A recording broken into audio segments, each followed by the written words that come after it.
আসসালামু আলাইকুম।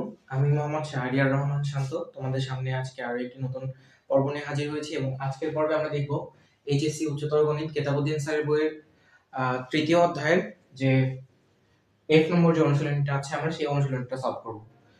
অবশ্য সেই অনুশীলনী সলভ করব না, সেই অনুশীলনের কিছু স্পেসিফিক ম্যাথ সলভ করব।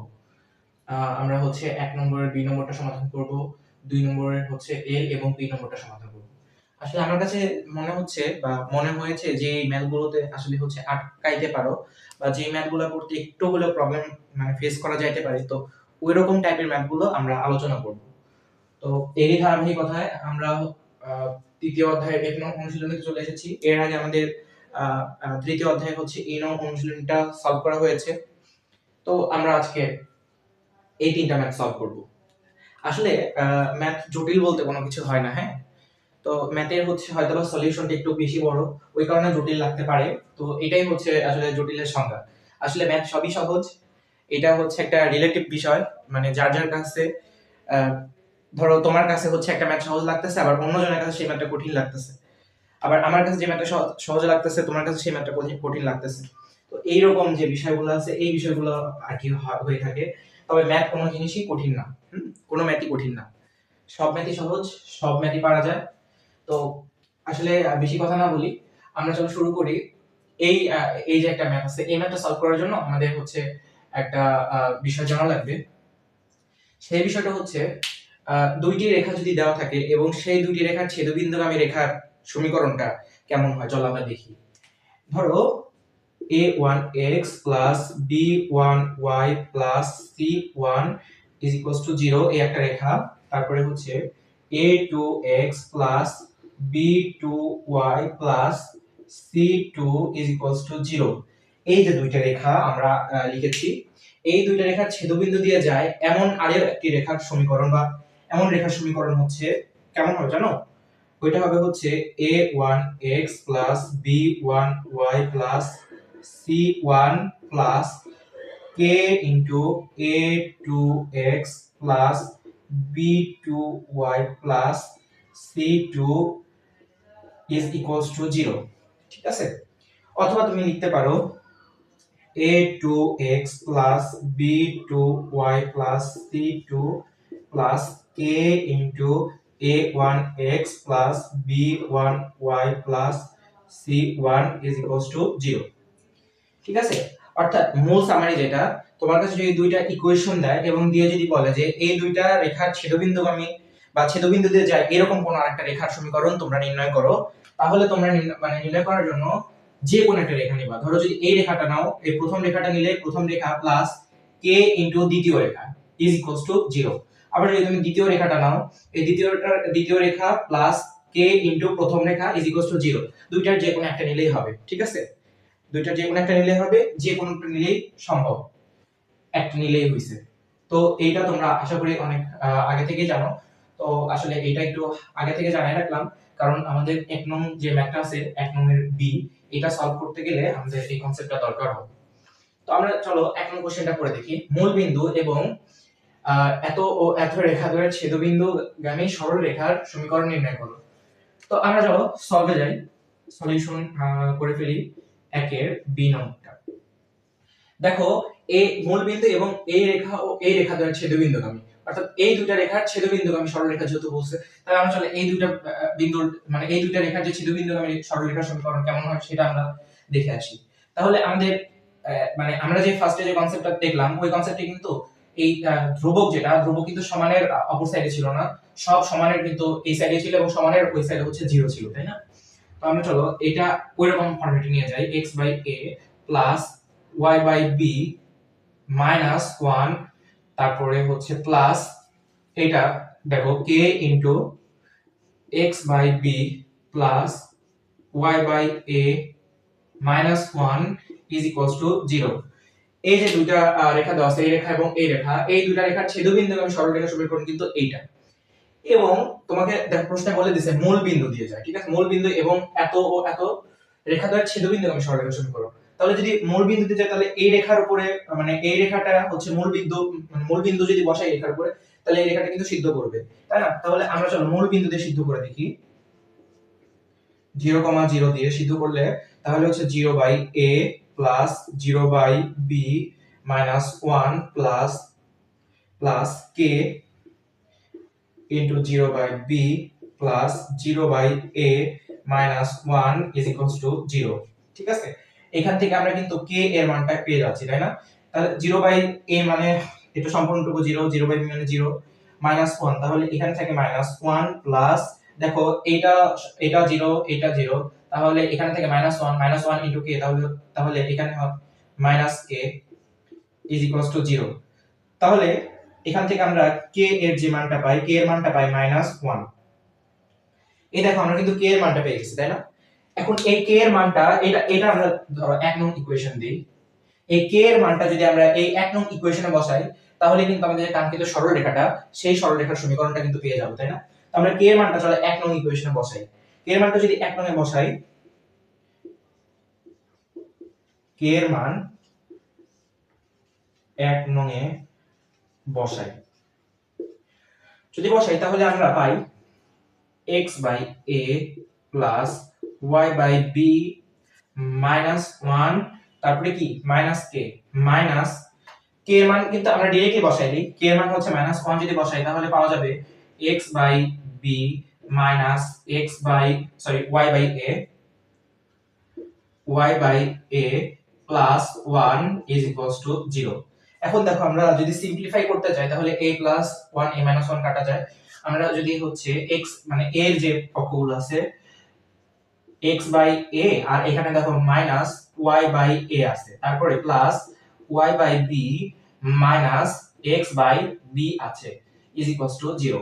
আমরা এখান থেকে যদি 1 বাই a কমন নেই তাহলে x মাইনাস y পড়ে থাকে, প্লাস এখান থেকে যদি মাইনাস, দেখো এখানে কিন্তু হচ্ছে আগে ফার্স্টে y by b minus x by b আছে, তাই না? আমরা যদি এখান থেকে মাইনাস 1 কমন নেই, অথবা মাইনাস 1 বাই b কমন নেই, তাহলে কিন্তু দেখো y মাইনাস x থাকবে না, থাকবে হচ্ছে x minus y is equals to 0।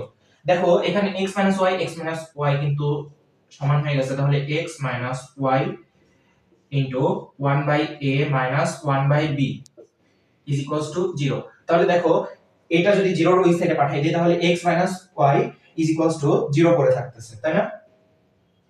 তো এখান থেকে আমরা লিখতে পারি x minus y is equals to 0।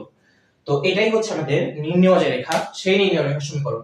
আবার দেখো একটা জিনিস তোমাদের বলে দেই, এই ম্যাথটা আসলে হইছে কিনা সেটা বোঝার জন্য তোমরা দেখবা এই যে মূল বিন্দু আছে না, মূল বিন্দুটা আমি যেহেতু বলছি, তাহলে এই মূল বিন্দুটা দিয়ে সিদ্ধ করাবা যে নির্ণেয় তুমি মানে যে অ্যানসারে যে রেখাটা পাইছো। তো তাহলে মূল বিন্দু দিয়ে যদি তুমি সিদ্ধ করো, দেখো মূল বিন্দু দিছিলাম কত 0,0, তাহলে x এর মান 0 বসাও, y এর মান 0 বসাও, দেখো সমান রয়েছে কিন্তু 0 আছে। তো তাহলে বুঝতে হবে যে এই ম্যাথটা হইছে, ঠিক আছে? তো এরকম ভাবে তোমরা আসলে পরবর্তীতে অনেকগুলো ম্যাথ আছে এই 1 নং এ এরকম রিলেটেডই, জাস্ট সবকিছু তোমরা পারবে আশা করি। এটা তোমরা বুঝতে পেরেছো। এবং আমরা চলো এরপরে যে 2 নং এর যে এল নং যে কোশ্চেনটা আছে এই কোশ্চেনটা একটু দেখব, ঠিক আছে? এই কোশ্চেনটা দেখার জন্য তোমরা অবশ্যই দেখো, যদি যে কোনো দুইটা রেখার যে মধ্যবর্তী কোণ নির্ণয়ের ফর্মুলা এটা তোমরা জানো, ঠিক আছে? তো ওইটা এখন নিয়ে টাইম নষ্ট না করি, তো আমরা একদম সরাসরি ম্যাথের ক্ষেত্রে চলে যাই, ম্যাথের যে সলভ সেটাতে চলে যাই।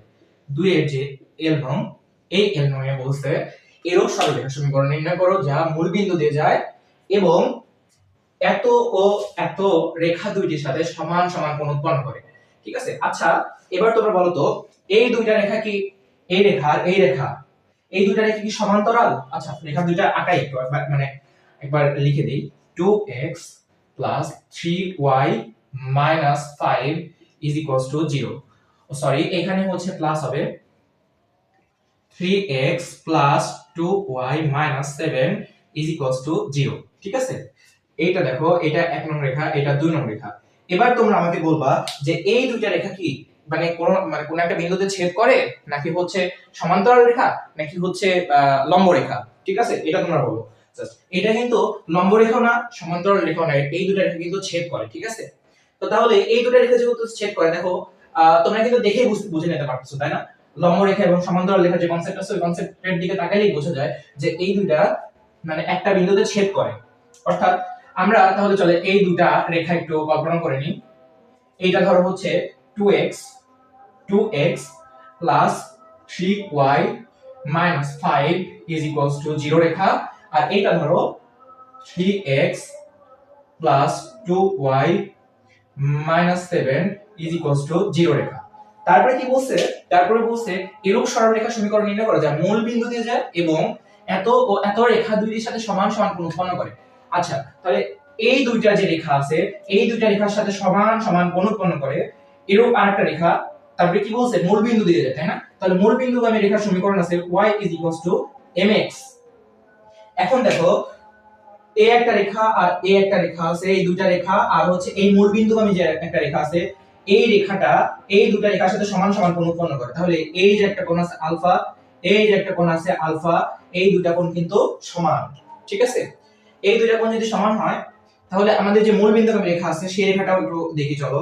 y is equals to mx, এটা ধরো দিয়ে দিলাম আমরা 3 নং রেখা, ঠিক আছে? এখন তোমরা বলবা এটা কত নং? এটা হচ্ছে 1 নং রেখা বলছিলাম, এটা হচ্ছে 2 নং রেখা বলছিলাম, এটা কি বলছিলাম? এটা হচ্ছে 3 নং রেখা, তাই না? তো এবার তোমরা বলবা যে এই 3 নং রেখা আর এই 1 নং রেখা মধ্যবর্তী কোণ যেটা, আর এই 3 নং রেখা আর 2 নং রেখার মধ্যবর্তী কোণ যেটা, এই দুইটা সমান কিনা? অবশ্যই এই দুইটা সমান। তাহলে চলো আমরা 1 এবং 3 এর মধ্যবর্তী কোণ নির্ণয় করে দেখি। 1 ও 3 রেখার মধ্যবর্তী কোণ নির্ণয় করি। রেখার মধ্যবর্তী কোণ হলো, তাহলে আমাদের এই দুটো রেখার মধ্যবর্তী কোণকে আমরা আলফা দ্বারা নির্ণয় করছি, তাহলে হচ্ছে tan alpha is equals to, দেখো এই রেখাটার যে ঢাল, এই রেখাটার ঢাল কিন্তু m, হ্যাঁ? এখন দেখো এই রেখাটার যে ঢাল 3 নং রেখা, সরি 3 এবং 1 ও হচ্ছে 1 ও 3, তাই না? তাহলে 1, এই যে দেখো এইটার যে ঢাল, এটার ঢাল হবে হচ্ছে মাইনাস x এর সহগ বাই y এর সহগ মাইনাস 2/3। তাহলে দেখো আমরা তাহলে এখানে লিখতে পারি m মাইনাস, এটা হচ্ছে ধরো m1, হ্যাঁ? m মাইনাস m1, তাহলে m প্লাস 2/3 আমরা ডিরেক্টলি লিখি, এন্ড তারপরে হচ্ছে 1 প্লাস যেহেতু আছে তাহলে হচ্ছে এখানে মাইনাস আছে, তাহলে 1 minus m1 m into m1, তাহলে হচ্ছে মাইনাস দিয়ে দিছি, তাহলে হচ্ছে 2m/3। এখন আমরা এটা যদি আরেকটু সিম্পলিফাই করতে চাই তাহলে আমরা লিখতে পারি 3m plus 2 and 3 minus 2m, ঠিক আছে? আমরা উভয় পক্ষে 3 দ্বারা গুণ করছি, ঠিক আছে? এটা কি বোঝা যাচ্ছে? আচ্ছা, এটা একটু ভালোমতো লিখে দিই, 2m/3। আচ্ছা, এরপরে আমরা দেখতে চাই 1 এবং 1 এই রেখা এবং এই রেখার মধ্যবর্তী কোণ আমরা দেখেছি। এবার চলো আমরা দেখব এই যে 2 এবং 3 রেখার মধ্যবর্তী কোণ, 2 ও 3 রেখার মধ্যবর্তী কোণ। ও সরি, একটা কিন্তু ভুল করে ফেলেছি আমরা, আমাদের এখানে সবার সামনে প্লাস মাইনাস হবে, ঠিক আছে? এখানে কি হবে? এখানে হবে প্লাস মাইনাস হবে। আচ্ছা, 2 এবং 3 রেখার মধ্যবর্তী কোণ, 2 এবং 3 রেখার মধ্যবর্তী কোণ যেটা হবে সেটাও কি এই কোণটা আর এই কোণটা সমান, তাহলে এটাও tan আলফা। তাহলে tan alpha is equals to plus minus, দেখো এই 2 নং যে রেখাটা আছে এই 2 নং রেখার ঢাল হচ্ছে ধরো m2 is equals two minus x এর সহগ মাইনাস 3/2, মাইনাস x এর সহগ বাই y এর সহগ, আমরা ঢালই না কিন্তু শিখেছি। তো এবার আমরা তাহলে আবার আগের মতো m মাইনাস m2 যদি হয় তাহলে m মাইনাস আর মাইনাসে প্লাস হয়ে যাচ্ছে m প্লাস 3/2, তারপরে আমরা লিখতে পারি 1 মাইনাস 3m/2, ঠিক আছে? তাহলে আমরা আবার আগের মতো সিম্পলিফাই একটু করতে পারি, একটু কাটাকাটি করতে পারি, কাটাকাটি না সরি 2 দ্বারা গুণ করতে পারি, 2 দ্বারা গুণ করে দিলে একটু ভালো হবে, একটু রাশি তো ছোট হয়ে যাবে। তাহলে আমরা লিখতে পারি 2m plus 3 and 2 minus 3m।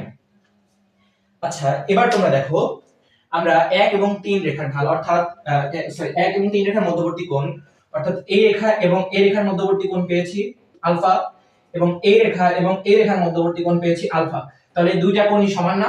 দেখো কোশ্চেনে কিন্তু বলে দিয়েছে, তাই না? এই যে দুইটি রেখার মানে দুইটি রেখার সাথে সমান সমান কোণ উৎপন্ন করে। তাহলে আমরা এই যে এই tan আলফা দুটো সমান লিখতে পারি, তাই না? তো আমরা একটু চলো সমান লিখি। আমাদের প্রশ্ন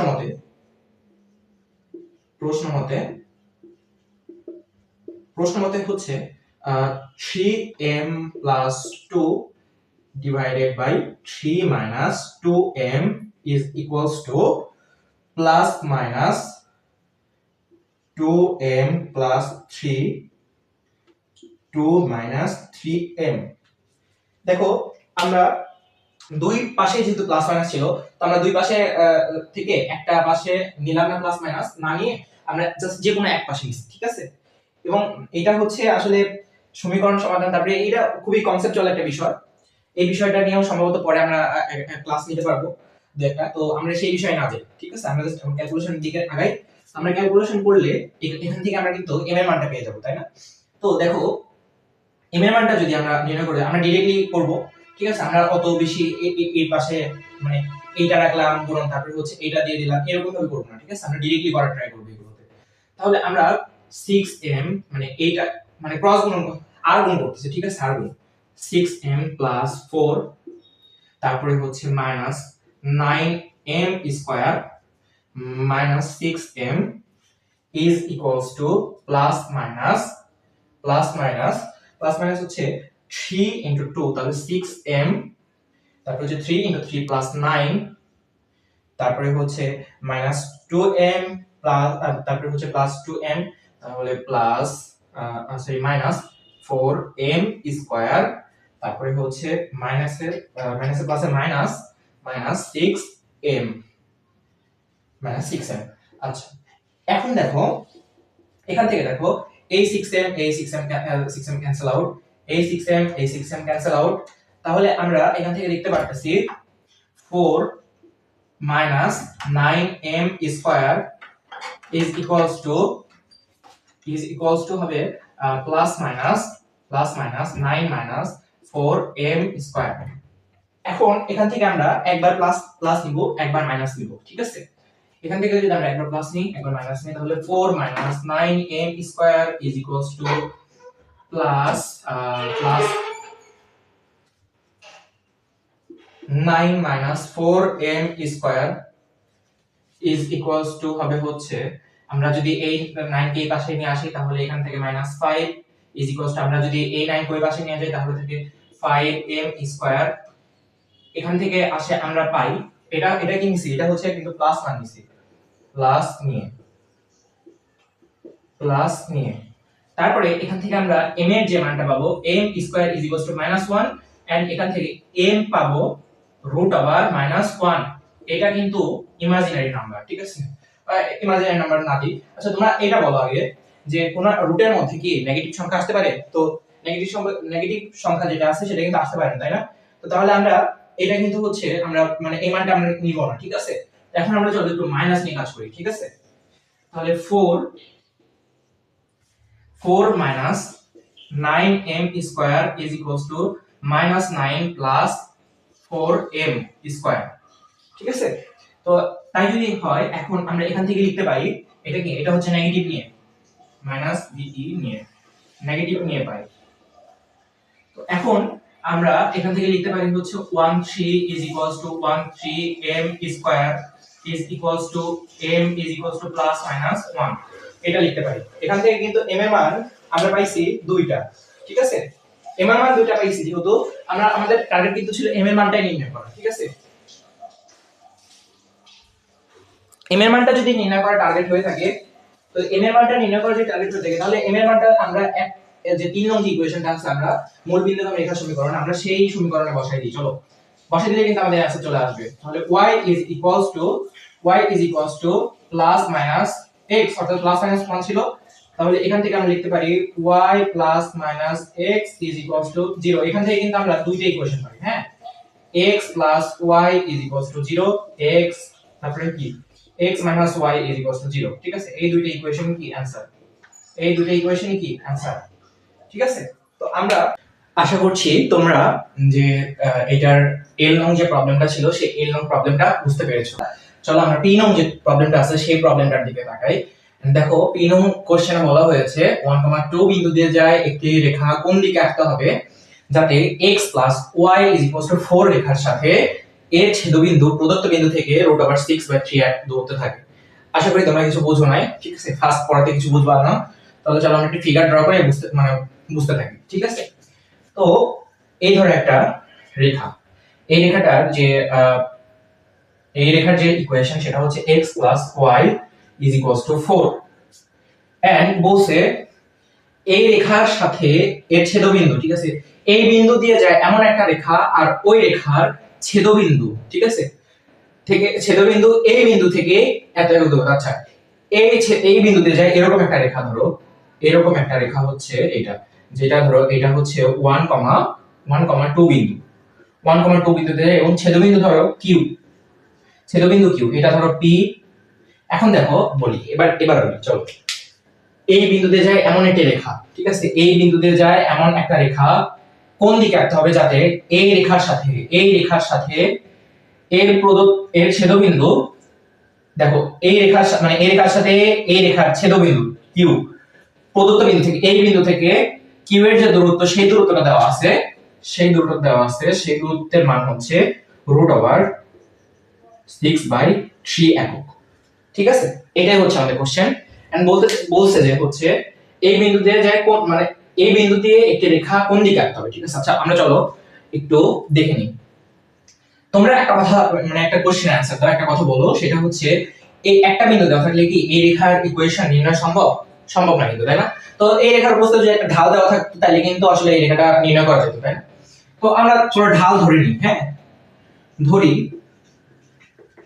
ঢাল m এবং 1,2 বিন্দুগামী রেখার সমীকরণ।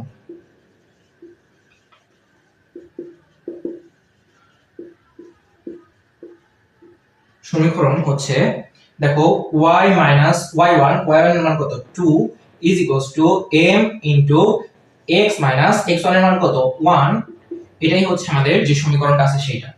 এন্ড আরেকটা, এটা ধরো এক নং ইকুয়েশন। আরেকটা দেখো ইকুয়েশন দেওয়া আছে x + y = 4, ঠিক আছে? এখন তোমরা বলো, এই যে দুইটা ইকুয়েশন, এই রেখার ইকুয়েশন এক নংটা আর হচ্ছে একটা রেখা দেওয়া আছে, তো এই দুইটা সলভ করলেই তো হচ্ছে আমাদের কিউ এর যে স্থানাঙ্ক সেটা পাওয়া যায়, তাই না? তো আমরা তাহলে কিউ এর যে স্থানাঙ্ক সেইটা আমরা সলভ মানে নির্ণয় করতে চাই, তার জন্য আমাদের এই দুটি ইকুয়েশন সলভ করতে হবে। এই দুটি ইকুয়েশন আমরা বিভিন্ন উপায়ে সলভ করতে পারি, প্রতিস্থাপন, অপনয়ন, গুণন, ঠিক আছে? তো যে কোনো উপায়ে সলভ করতে পারি। আমরা তাহলে চলো এইটাকে একটু মানে অন্য ফরম্যাটে নিই, তাহলে y = 4 - x এটা রাখি, এন্ড এইটাকে দিয়ে আমরা চলো 2 নং ইকুয়েশন। এখন আমরা তাহলে এই যে y এর যে মানটা, এই y এর মানটা এক নম্বরে বসে, চলো y এর মান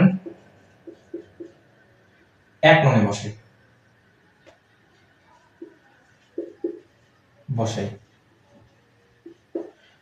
দেখো y এর মানটা কি 4 - x, তাহলে এখানে y এর স্থানে 4 - x বসবে। 4 - x - 2 m x - 1। এখান থেকে তাহলে চলো আমরা একটু ক্যালকুলেশন করে x এর মানটা নির্ণয় করি। তাহলে এখানে থাকে 2 - x = mx - m। তাহলে এখান থেকে আমরা লিখতে পারি 2 + m এখান থেকে যদি x কমন নেই তাহলে হচ্ছে m + 1, ঠিক আছে? আমি একটু এক লাইন গ্যাপ দিয়েছি যেহেতু বড় ক্যালকুলেশন। তারপরে আমরা এখান থেকে x এর মানটা নির্ণয় করতে পারি, x = 2 + m m + 1, ঠিক আছে? এটা কি, এটা হচ্ছে x এর মান। x এর মানটা আমরা নির্ণয় করে ফেলছি যেহেতু, তাহলে আমরা এখান থেকে কিন্তু y এর মানটাও অনায়াসে নির্ণয় করতে পারবো, কারণ আমরা এখানে y এর যে ইকুয়েশনটা আছে এখানে শুধু জাস্ট 4 - x আছে, এখানে x এর স্থলে যদি আমরা এটা বসাই দিই তাহলে কিন্তু y এর মানটা পেয়ে যাব। তাহলে আমরা চলো 2 নং এ x এর মান বসাই। তাহলে y = 4 - x, তাহলে এখান থেকে y = 4 - x এর মান দেখো তো কত, 2 + m তারপরে m + 1, তাই না? যদি তাই হয় তাহলে আমরা এখান থেকে লিখতে পারি y = 4m + 4 - 2 - m m + 1। এখান থেকে আমরা y এর মান যেটা পাই সেটা হচ্ছে, দেখো এখান থেকে 2 থাকে, তাহলে 4 এর থেকে 2 বাদ দিলে 2, এন্ড হচ্ছে 4 এর থেকে m বাদ দিলে 3m - 2 + 2 m + 1। এখন দেখো আমরা x এর মান পেয়েছি এবং y এর মান পেয়েছি, অর্থাৎ এই দুইটা রেখার যে ছেদবিন্দু সেই ছেদবিন্দুটা পেয়ে গেছি, অর্থাৎ এই দুইটা রেখার যে ছেদবিন্দু q সেটার মান কিন্তু আমরা পেয়ে গেছি, তাই না? তো আমরা ছেদবিন্দু যে q এর স্থানাঙ্ক সেই q এর স্থানাঙ্কটা লিখতে পারি। q এর স্থানাঙ্কটা দেখো 2 plus m divided by m plus 1 and y এর মান হচ্ছে 3m প্লাস 2m প্লাস 1। আমরা তাহলে এই দুটো রেখার যে ছেদবিন্দু q এর স্থানাঙ্ক সেটা কিন্তু আমরা নির্ণয় করে ফেলেছি, তাই না, সিম্পল ক্যালকুলেশনের মাধ্যমে। এখন প্রশ্নে তোমার বলে দেওয়া আছে এই p আর এই q এই দুটো বিন্দুর যে মধ্যবর্তী দূরত্ব সেটা হচ্ছে √6/3 একক। তাহলে আমরা প্রশ্নের মধ্যে চলো দেখি, PQ is equals to √6/3 একক। তাহলে আমরা আমাদের যে সিম্পল দূরত্ব নির্ণয়ের ফর্মুলা সেটা তো অবশ্যই আমরা জানি, তাহলে আমরা চলো ওইটা অ্যাপ্লাই করে দিই। তাহলে x1 x2, চলো x1 x2, তাহলে 2 প্লাস m প্লাস 1, x1 এটা মাইনাস x2 এর মান কত 1 হোল স্কয়ার প্লাস, তারপরে চলো এখানে y1 y2 3m plus 2 divided by m plus 1 minus 2 whole square is equals to √6/3। এখন দেখো তোমরা এটার উপরে কিন্তু স্কয়ার রুট ছিল, তাই না, সম্পূর্ণের উপরে স্কয়ার রুটকে আমরা যদি ক্যান্সেল আউট করতে যাই তাহলে এখানে মানে উভয় পক্ষে স্কয়ার করা লাগে, এখানে স্কয়ার করে আমরা স্কয়ার রুট ক্যান্সেল আউট করে দিছি, ঠিক আছে, এখানেও তাহলে স্কয়ার করা লাগবে। যদি তাই হয় তাহলে আমরা এখান থেকে সিম্পল ক্যালকুলেশন করি, m প্লাস 1 তাহলে 2 plus m minus 1 whole square plus এখানে পড়ে থাকে m প্লাস 1 তারপরে 3m plus 2 minus 2m minus 2 whole square is equals to 6/9। এখন এই 6/9 কে যদি আমরা কাটাকাটি করতে চাই তাহলে 2/3 এটা লেখা যায়।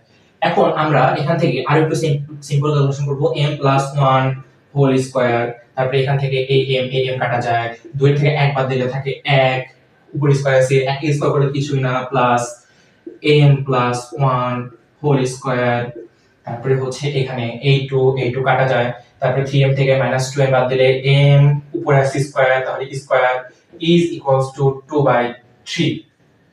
এখন এখান থেকে আমরা একটু সিম্পল লসাগু করে ফেলি, m plus 1 whole square 1 plus m square is equals to 2/3। এখন আমরা চলো এইটা একটু সিম্পলিফাই করি, তাহলে এখানে পড়ে থাকে 3 plus 3m square, আর গুণ করতেছি আমরা এটা, দেন এখানে পড়ে থাকে 2m square plus 4m plus 2। হ্যাঁ, তো এখন আমরা এখান থেকে একটু সিম্পল ক্যালকুলেশন করব, তাহলে m স্কয়ার এই পাশে নিয়ে আসি, পক্ষান্তর করি, তারপরে হচ্ছে minus 4m and plus 1 is equals to 0। তো এখানে আমরা কিন্তু দ্বিঘাত সমীকরণ পেয়ে গেছি, তাই না, দ্বিঘাত সমীকরণ পেয়ে গেছি, যেহেতু আমরা দ্বিঘাত সমীকরণ কিন্তু ক্যালকুলেটরের মাধ্যমে সলভ করতে পারি। তো আমরা ক্যালকুলেটরের মাধ্যমে যদি সলভ করতে পারি তাহলে m এর স্থলে m এর মান 1, তারপরে হচ্ছে 4 minus 4 তারপরে 1 and then is equals to plus minus 2 plus minus √3। হ্যাঁ, তাহলে আমরা এখান থেকে m এর যে দুইটা মান পাচ্ছি, এখান থেকে m এর মান পাচ্ছি m is equals to 2 plus minus √3। এখন দেখো আমাদের কিন্তু চাইছে কি, দেখো এই বিন্দুতে যে একটি রেখা কোন দিকে আঁকতে হবে যাতে এই রেখার সাথে এই মানে এর ছেদবিন্দু প্রদত্ত বিন্দু থেকে এত দূরত্বে থাকে। আচ্ছা, আমরা কিন্তু ঢাল নির্ণয় করে ফেলছি, দেখো এই রেখাটার যে ঢাল সেটা নির্ণয় করে ফেলছি, দেখো এই রেখাটা কোন দিকে আঁকতে হবে যেহেতু বলছে, তাহলে আমরা ঢাল নির্ণয় করে ফেলছি, m is equals to অর্থাৎ ঢাল সমান সমান tan θ, এটা লেখা যায় না, তাহলে আমরা চলো এখান থেকে লিখে ফেলি tan θ is equals to 2 plus minus √3।